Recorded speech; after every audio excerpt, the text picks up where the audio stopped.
Friends, I hope आप सभी लोग ठीक होंगे। तो आज हम बताने वाले हैं कि कॉफ़ी मशीन ऑन करने से पहले हमें क्या क्या करना होता है और हमें क्या क्या करना पड़ता है। तो सबसे पहले गाइस, हम जब भी कैफ़े में आते हैं तो अपना कॉफ़ी मशीन ऑन करते हैं तो कुछ कुछ चीज़ें जो हमें पॉइंट करके रखना पड़ता है, हमें नोट करके रखना पड़ता है, हमें फॉलो करना ही पड़ता है। वरना क्या होता है ना कि आपका जो कॉफ़ी मशीन है, कभी कभी होता है कि कुछ प्रॉब्लम की वजह से ठप पड़ जाता है या फिर स्टार्ट नहीं होता, ऑन नहीं होता और उसमें बहुत सारे आवाज़ आने लगता है। तो कुछ कुछ ऐसा फ़ॉल्ट हो जाता है जो हम फॉलो नहीं करते हैं उसको।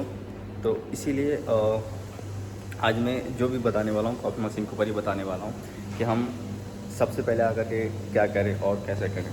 तो चलते हैं कॉफ़ी मशीन के ऊपर। तो गाइस, ये मेरा कॉफ़ी मशीन है, ठीक है। तो सबसे पहले हम जब मशीन को ऑफ़ करते हैं, ठीक है, सॉरी, यहाँ से ये हो गया हमारा मशीन ऑफ। देन यहाँ से जो प्लग है ऑफ़ करेंगे और थर्ड ऑप्शन है हमें यहाँ से बंद करना, ठीक है। ये हो गया हमारा मशीन बंद। और जो तीसरा ऑप्शन है, आपको कॉफ़ी मशीन का पानी ऑफ़ करना है, वो ऑफ़ कर सकते हैं, ठीक है। हमारा कॉफ़ी मशीन ऑफ़ हो गया। मतलब ये जो सही प्रोसेस है कॉफ़ी मशीन ऑफ़ करने का, वो कई लोग होते हैं कुछ डायरेक्ट बंद करते हैं, बला बला, ऐसे नहीं करना, वरना आपका कॉफ़ी मशीन चला जाएगा गुड प्रोसेस में, ठीक है। अब हमें ऑन करने के लिए क्या करना है, सबसे पहले यहाँ से ऑन करेंगे। देन हमें सेम यहाँ से ऑन करेंगे और यहाँ से ऑन करेंगे। इससे पहले आपको इन सबसे पहले आपको कॉफ़ी मशीन का पानी ऑन करना है। जहाँ से भी आपका इसका पानी का सप्लायर है उसको ऑन करना है बाय द वे, क्योंकि जब ऑन करोगे तो ये पानी ऑब्जॉर्व करेगा और जब अगर इसको पानी नहीं मिल पाएगा तो आपका जो मोटर है वो ख़राब हो जाएगा। तो सबसे पहले आपको पानी ऑन करना कॉफ़ी मशीन का। को ये चीज़ हमेशा याद ही रखना है, ये तीन चीज़ कि हमें कैसे ऑफ़ करना है, कैसे ऑन करना है, और इन सबसे ज़्यादा इम्पोर्टेंट है इसका वाटर सप्लाई। सबसे ज़्यादा इम्पोर्टेंट वाटर सप्लायर है, क्योंकि अधिकांश कॉफ़ी मशीन जो होता है ना, वाटर सप्लायर की वजह से ही ख़राब होता है। जो इसमें कुछ प्रॉब्लम आता है, आवाज़ करने लगता है, क्योंकि उसको सही प्रोसेस में वाटर सप्लायर नहीं मिल रहा। और कॉफ़ी मशीन को आपको ईयरली, मंथली, जो भी है आप जैसे भी कराते हो, बाय द वे 2 मंथ्स में या फिर 3 मंथ्स में, 6 मंथ में आपको सर्विस करवाना ही करवाना है। मेरा तो खुद का मेंटेनेंस है तो एवरी 2 मंथ्स, 1 मंथ्स में आ जाता है, ठीक है, चेक करने के लिए, सर्विस करने के लिए कि मशीन कब चल रहा है, नहीं चल रहा। और ये जो मेरा मशीन है 12 ईयर्स हो गया। 12 ईयर्स में सिर्फ एक बार इसका इनसाइड का जो सिलेंडर है वो चेंज हुआ, बाकी अभी तक गुड प्रोसेस नहीं है। 12 ईयर्स, और 12 ईयर्स तक तो आई थिंक मुझे नहीं लगता कि अब तक कोई भी कॉफ़ी मशीन चल पाएगा, ठीक है। तो ये हमारा कॉफ़ी मशीन ऑन करने का प्रोसेस, ऑफ़ करने का प्रोसेस। और हम चलते हैं नेक्स्ट, आपका ग्रुप हेड, ठीक है। सो ग्रुप हेड को आपको सबसे पहले जब आप ऑफ़ करते हैं, मशीन को बंद करते हैं, तो क्लीनिंग प्रोसेस में डालते हैं। तो जो भी आपका जो साफ़ करने का मशीन है, ग्रुप हेड साफ़ कर सकते हैं, बट आपको जाना है तो साफ़ करके ही जाना है, ठीक है। अब जब भी क्लोज करते हो कॉफ़ी मशीन को या फिर अपना कैफ़े को, तो एक बार ग्रुप हेड को ना इससे साफ़ कर लें, क्योंकि जो इन साइड में जब हम वाटर फिल्टर लगाते हैं तो इसके इन साइड में पाउडर होता है। वो पाउडर क्या करता है, धीरे धीरे जलता रहता है, और वो जलते जलते जलते जलते अंदर का जो भी है ना, स्मेल को अपना अब्जॉर्ब कर लेता है, जो भी रहेगा, ठीक है। वही छोटा छोटा जो पाउडर्स है वो कहीं कहीं ना बच जाता है। अगर आप उसको नहीं करते हैं तो चिपक जाता है। फिर वही अगर आप कल जैसे मॉर्निंग आते हैं या फिर कभी भी कॉफ़ी बनाते हैं तो इसको आप फ्लश करते हैं, ठीक है। फ्लश करने से भी वो नहीं गिरता है, नहीं साफ़ होता है, क्योंकि वो चिपक जाता है, सूख जाता है। तो अगर एक बार आप फ्लश किए ना तो वो नहीं गिरेगा, कभी भी नहीं साफ़ होगा। और आप क्या करेंगे, ग्रुप वाटर फिल्टर लेंगे, सीधा एस्प्रेसो निकालेंगे, नहीं। आपको क्लीन जाने से पहले आपको क्लीन करना। अगर आप जाने के टाइम में क्लीन नहीं किए, कैफ़े क्लोज करने के टाइम में क्लीन नहीं किए, तो आपको मॉर्निंग में आकर के क्लीन करना ही करना है। अगर आप परफेक्ट एस्प्रेसो या फिर कॉफ़ी फ्लेवर चाहते हैं तो ये दूसरा पॉइंट है हमारा, जो आपको फॉलो करना है कॉफ़ी मशीन के लिए, आपके लिए, आपका कॉफ़ी के लिए। जो आप कॉफ़ी फ्लेवर गेस्ट को प्रोवाइड कर रहे हैं, जो दे रहे हैं, आपका गेस्ट अट्रैक्ट हो रहा है कॉफ़ी के लिए, तो वो आपको फॉलो करना ही है, ठीक है। और हमारा है थर्ड ऑप्शन, वाटर फिल्टर। तो वाटर फिल्टर के क्या करते हैं कि कुछ लोग होते हैं कि जल्दी जल्दी के चक्कर में, कुछ स्टाफ ऐसा होते हैं, कुछ मेंबर्स ऐसा होते हैं कि जल्दी जल्दी जाने के चक्कर में अपना शिफ्ट ख़त्म हुआ भाई चलो निकलते हैं, है ना। हमारा तो शिफ्ट ख़त्म ही हो गया, कॉफ़ी मशीन जैसा जाओ सीधा ऑफ करो चले जाता। ऐसा नहीं करना, पर आपको वाटर फिल्टर हमेशा क्लीन रखना है। अगर आप शाम को क्लीन कर रहे हैं बास्केट को खोल के इसके इनसाइड तो शाम को कर सकते हैं, अदरवाइज़ अगर सुबह करते हैं तो सुबह कर सकते हैं, क्योंकि मैं तो सुबह ही करता हूँ। ठीक है, सुबह वैसे तो जो गुड प्रोसेस है वो आपको शाम को ही करके जाना है, जो भी क्लीनिंग वगैरह है। ठीक है, तो आपको सुबह या फिर शाम करना है। तो हम लोग जो भी करते हैं सुबह ही करते हैं। और आगे के बला बला बला बला तो चलते हैं और पॉइंट पे आते हैं।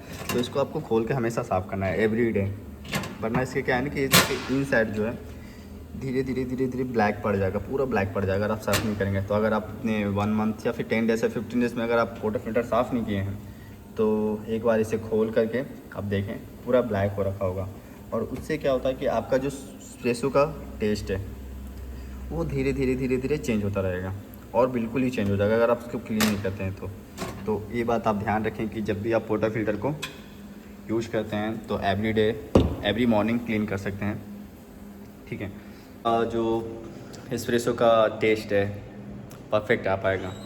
तो कुछ यही सब नोट्स है, चीज़ें हैं जो आपको फॉलो करना है ताकि आपका जो एस्प्रेसो है, आपका जो कस्टमर है वो कहीं नहीं जाए।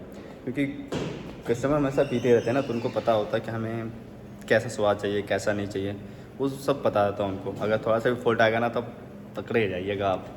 और कुछ ऐसा गेस्ट भी होता है जो फीडबैक डाल के चले जाते हैं कि आपका कॉफ़ी सही नहीं लगा, ऐसा था वैसा था बला बला बला बला। उससे अगर बचना है तो आपको ये सब चीज़ों को ना पॉइंट करके रखना ही है। ये कॉफ़ी ग्राइंडर, ठीक है। तो जब भी हम कॉफ़ी ग्राइंडर को ऑफ़ करते हैं तो वैसे तो ये तो ऑफ़ ही रहता है, ठीक है। तो हम डायरेक्ट स्विच ऑफ करते हैं, जो भी आपका है वो प्रोसेस उसका सही है, ठीक है। पर इसमें एक चीज़ आपको पॉइंट करके रखना है, कॉफ़ी बीन्स को आप ऐसे छोड़ के नहीं जा सकते हैं नाइट में, ठीक है। क्योंकि अगर ऐसे आप छोड़ के जाएंगे तो इसमें कहीं ना कहीं छोटा सा थोड़ा मॉइस्चर चला जाएगा। तो अगर मॉइस्चर चला गया इसके अंदर तो आपका कॉफ़ी बीन्स ख़राब है, फिर आप इसे यूज़ नहीं कर सकते कभी भी नहीं, क्योंकि ये सॉगी हो जाएगा तो फिर बेकार ही होता है, ठीक है। तो इसमें मॉइस्चर नहीं जाने देना। तो आपको करना क्या है कि अगर आपके क्लोजिंग टाइम में अगर आपको कॉफ़ी बीन्स बच गया है तो आपको सिंपली एक टाइट कंटेनर लेना है छोटा सा, जिसमें आप मतलब पूरा आ सके। तो टाइट कंटेनर में आप ले लें, उसको उसमें रख के उसको बढ़िया से टाइट करके आप रख दीजिए। और इसको जो भी क्लीनिंग प्रोसेस रहेगा क्लीनिंग करके आपको सेट कर देना है। अगर आप ऐसे ही छोड़ के जाते हैं तो मॉइस्चर आ जाएगा और कॉफ़ी बीन्स ख़राब हो जाएगा, तो उससे कोई फ़ायदा नहीं है। नेक्स्ट टाइम उसका स्वाद ही नहीं, टेस्ट ही नहीं रह पाएगा। और इसका जो इसमें आप हाइपर में डालें हैं तो हाइपर में कॉफ़ी बीन्स का जो सेल्फ लाइफ होता है अगर आप डाल दें तो 24 आवर्स रहता है। 24 आवर्स के बीच में आपको यूज करना है इसको, ठीक है। तो 24 आवर्स के बीच में आपको वैसे भी हमारा इतना यूज़ हो जाएगा, कोई टेंशन। वो आपका देख लीजिए आपको कैसा रहता है, किस टाइप से रहते हैं, तो आपको कब तक यूज़ हो पाता है, ठीक है। तो आपको 24 आवर्स में इसको यूज़ करना है और इसको आपको टाइट कंटेनर में शाम को रख के जाना है। सुबह सेम आते हैं, सेम प्रोसेस करके आपको सेम इसमें डाल के यूज कर लेना, ख़त्म। हम कॉफ़ी मशीन के स्टीम बैन के ऊपर, ठीक है। तो कहते हैं ना स्टीम बैन बहुत इम्पोर्टेंट है हमारा हाइजीनिंग के लिए, हमारा गेस्ट के लिए जो एलर्जिक हैं। क्यों आपको पता है? क्योंकि हम स्टीम बैन से ही मिल्क स्टीम करते हैं, ठीक है, जो भी है वगैरह वगैरह वगैरह।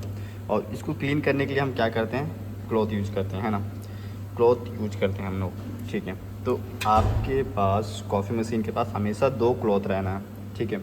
ये 2 क्लॉथ रहना ही रहना है। क्यों? अगर आपके पास एक ही क्लॉथ है तो वो बहुत बेकार है, हाइजीनिक आप फॉलो नहीं कर रहे हैं, ठीक है। क्योंकि जब हम स्टीम बैंड साफ़ करते हैं तो हमें इतना याद रखें कि एक ही करें स्टीम बैंड के लिए, सिर्फ एक क्लॉथ। आप में जो भी मार्क लगाना है या फिर अलग अलग कलर का रख सकते हैं वो भी कर सकते हैं, उसमें कोई दिक्कत नहीं है। तो इतना याद रखें कि हमें जो स्टीम बैंड साफ़ करते हैं सिर्फ एक क्लॉथ से साफ़ करें, ठीक है। क्योंकि इसके नीचे हमारा डस्ट है, कॉफ़ी मशीन के ऊपर हम साफ़ जब करते हैं उसके ऊपर भी डस्ट होता है, ठीक है। तो आप स्टीम बैंड के लिए ये रखें, कोई भी एक कपड़ा रखें जिससे आप स्टीम बैंड साफ़ करें। नीचे का एरिया है जो टाइल्स वगैरह है, कॉफ़ी मशीन है, वो एक कपड़ा साफ़ करें, एक क्लॉथ से साफ़ करें। क्योंकि इसके अंदर बहुत सारा डस्ट है, नीचे डस्ट है, इसको कॉफी मशीन के ऊपर हम लोग जो बार बार निकालते वगैरह करते हैं, कप रखते हैं तो डस्ट आता है, ठीक है। और वही क्लॉथ से हम जब स्टीम बैंड साफ़ करते हैं तो उसका जो बैक्टीरिया है, डस्ट है, वो स्टीम बैंड में रह जाता है, ठीक है। स्टीम बैंड में रह जाएगा, फिर हम लोग क्या करेंगे, डायरेक्ट मिल्क लेंगे, स्टीम करेंगे, कॉफ़ी बनाएंगे, गेस्ट को सर्व कर देंगे। बाय द वे अगर गेस्ट एलर्जिक हुआ तो कुछ ना कुछ उसको इफेक्ट हो जाएगा। जिसको ज़्यादा एलर्जिक होता हो तो साथ उसी टाइम पता चल जाता है, पीने के बाद आधा 1 घंटा 2 घंटा बाद, ठीक है। तो आपको ऐसा नहीं करना कि एक ही क्लॉथ से आप स्टीम बैंड साफ़ कर रहे हो और नीचे का एरिया डस्ट वगैरह साफ़ कर रहे हो। ऐसा आपको बिल्कुल ही नहीं करना है, बोले तो बिल्कुल ही नहीं करना है, ठीक है। तो आप कॉफ़ी मशीन के पास 2 क्लॉथ रख सकते हैं, एक स्टीम बैंड के लिए और एक कॉफ़ी मशीन के लिए, वो तो आप बाकी जानते ही हैं।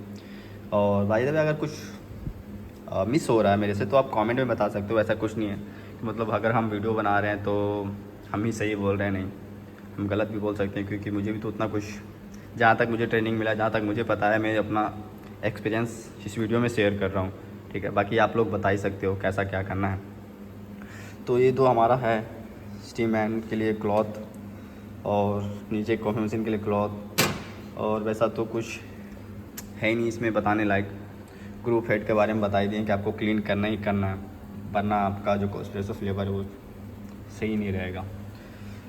तो गाइस, अगर आप लोग कुछ बताना चाहते हैं इस वीडियो में, अगर मेरे से कुछ मिस हो गया है तो आप लोग ज़रूर शेयर कर सकते हैं, बता सकते हैं कि हमें किस टाइप से करना है, कैसे करना है। तो और तो कुछ है ही नहीं ऐसा। तो अगर आपको कुछ फीडबैक है तो बता सकते हैं इस कमेंट में। अगर आप लोग को ये वीडियो अच्छा लगा, अगर सही लगा, तो हमें सब्सक्राइब कर सकते हैं हमारे चैनल को, और हमें सपोर्ट कर सकते हैं। कमेंट कीजिए, लाइक कीजिए, जहाँ तक होगा वहाँ हमें सपोर्ट कीजिए, ताकि मैं और भी इसी टाइप्स का वीडियो धीरे धीरे करके लाता रहूँ आप लोगों के बीच में। और आप लोग इसी तरह से हमें सपोर्ट करते रहें, प्यार दें। तो आज का वीडियो यहीं पे समाप्त हुआ। Have a good day. So आगे का बताइए, अभी बस लाइक, कमेंट और हमारे चैनल को सब्सक्राइब कीजिए। Thank you so much.